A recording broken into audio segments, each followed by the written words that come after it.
Gọọmenti Anambra steeti adụgo ndị obodo ama na-emepụta mmanụ na kansụl Obodo ka ha makụdoro udo dịrị n'otu ka ha wee nwee ike irite uru ndị ọ bụ ụlọ ọrụ ha bụ ndị na-ahụ maka ịhazi mmanụ. Kọmishọna na-ahụ maka mmanụ na ọnatarachi enwere na Anambra Barrister Anthony Ifeanya nyere ya bụ ndụmọdụ n'ọgbakọ nkụzi achịkọbara ụlọ ọrụ ministri achịkọbara maka obodo ndị anụnwa iji wee mejupụta usoro iwu akpọrọ Petroleum Industry Act PIA na Jerome Udoji Secretariat Complex nke dị n'Awka. Chibuzo Obirike bụ onye nta akụkọ anyị wetara anyị akụkọ.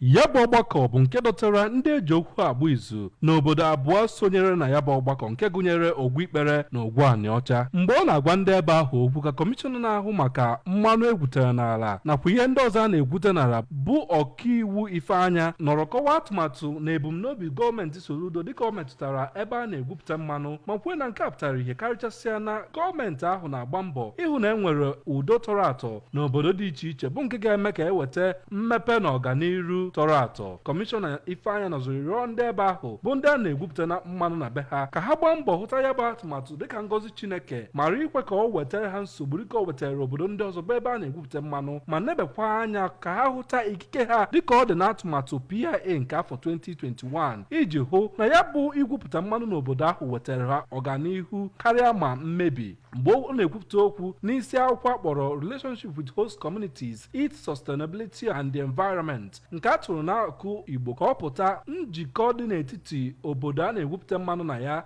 na otu a ga-esi kwalite ya dịka o si metụta ọnọdụ gburugburu, ka ọkaiwu Richard Ezechukwuma nọrọ dụọ ndị obodo ahụ ọdụ ka ha gbaa mbọ hụ na oge niile na ha na-agba mbọ ka e nwee udo tọrọ atọ n'etiti ndị na-egwupụta mmanụ na ha nwabụ obodo a si na be ha egwupụta mmanụ iji hụ na gọọmenti ndị na-egwupụta mmanụ na ha nwabụ ndị a na-egwupụta mmanụ na be ha na-erite erere so na ya. N'okwu nke ya, onye nọ na kọmitii Anambra steeti na-ahụ maka mmepe si na mmanụ egwupụta emepe nke bụ ọkammụta Kinsley Nwaọzọ nọrọ kwue na gọọmenti steeti a bụ nke nọ n'ụzọ kwụ ọtọ ịhụ na ewetara udo tọrọ atọ nakwa mmepe pụrụ iche n'etiti obodo dị iche iche a na-egwupụta mmanụ na be ha ma kwue na gọọmenti steeti a site na nke a egosiwo na ha amụtaghị ihe na nsogbu ndị steeti ndị ọzọ nwere mgbe a malitere igwupụta mmanụ na be ha. N'okwu nke ya, onye na-ahụ maka mmetụta dị n'etiti obodo ndị na-egwupụta mmanụ na ndị a na-egwupụta mmanụ na be ha bụ Maazị Austin Brown nọrọ kelee gọọmenti steeti a maka mbọ ha na-agba ịhụ na enweghị nsogbu dị n'etiti ndị a na-egwupụta mmanụ na be ha na ndị na-egwupụta mmanụ ma kwue na ha ga-agazi n'iru ịhụ na atụmatụ ndị a bụ nke emezuru. Ndị ahụ bịara ya bụ mmemme nke gụnyere ndị eji okwu agba izu n'obodo abụọ ndị ahụ bụ ndị nọziri jụọ ajụjụ dị iche iche ma tụnye ero bụ otu a ga-esi kwalite iwu Petroleum Industry Act nke afọ 2021 iji nwetakwuo uru nye ndị obodo anọbeghị egwupụta mmanụ nakwa ndị nọbe ahụ egwupụta mmanụ.